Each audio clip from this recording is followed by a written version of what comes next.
ఏం లేదు, స్కూల్కి పోతున్నారా లేదా, చదువుతున్నారా లేదా, ఏం సార్ మా పిల్లలు ఎట్లా ఏం కదా, ఏమైనా అల్లలు తిరుగుతున్నారా, ఏమైనా మత్తు పదార్థాలు తీసుకుంటున్నారా అని మీరు కూడా ఒకసారి సార్ పెడితే వాళ్ళు కంపల్సరీ మీకు ఫీడ్బ్యాక్ ఇస్తారు. ఏదమ్మా మీ పిల్లలు ఇట్లా తయారైనాడు ఈ చెడు ప్రవర్తన కలిగినాడు అని చెప్పి మీకు చెప్తే మీరు కూడా సార్ వాళ్ళ సహకరిస్తే ఈ చెడు అలవాట్ల నుంచి కాపాడవచ్చు. ఏదైనా కానీ చిన్నగా ఉన్నప్పుడే మనం తెచ్చేయాలి, పెద్దగా ఉన్నప్పుడు తెచ్చేయడానికి పోతే అది విడగదు. కాబట్టి మీరు కూడా కొద్ది పిల్లల మీద జాగ్రత్త పెట్టుకోండి. డ్రగ్స్ అంటే ఏమి కాదు, గంజాయి డ్రగ్స్, తర్వాత దగ్గు మందు ఇచ్చేది, దగ్గు మందు కూడా ఎక్కువ వాడుతుంటారు, దాంట్లో కూడా డ్రగ్స్ ఉన్నది. వైట్నర్ మామూలుగా దీంట్లో దాన్ని జస్ట్ గడ్డ బట్టలో వేసుకొని పీలిస్తే కూడా మత్తు తీరు డ్రగ్స్ వస్తుంది, ఒక సెంట్ స్మెల్ వస్తుంటుంది అది అట్లా.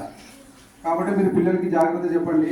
స్కూల్కి పోతున్నారా లేదా, చాక్లెట్లు మెయిన్ డ్రగ్స్ చాక్లెట్లు, ఈ మధ్యన చాక్లెట్స్ కూడా వస్తున్నాయి. పిల్లలు లాలీపాప్లు తింటుంటారు చూడండి, ఆ టైప్లో వస్తున్నాయి. మీరు అవి కూడా చూడండి.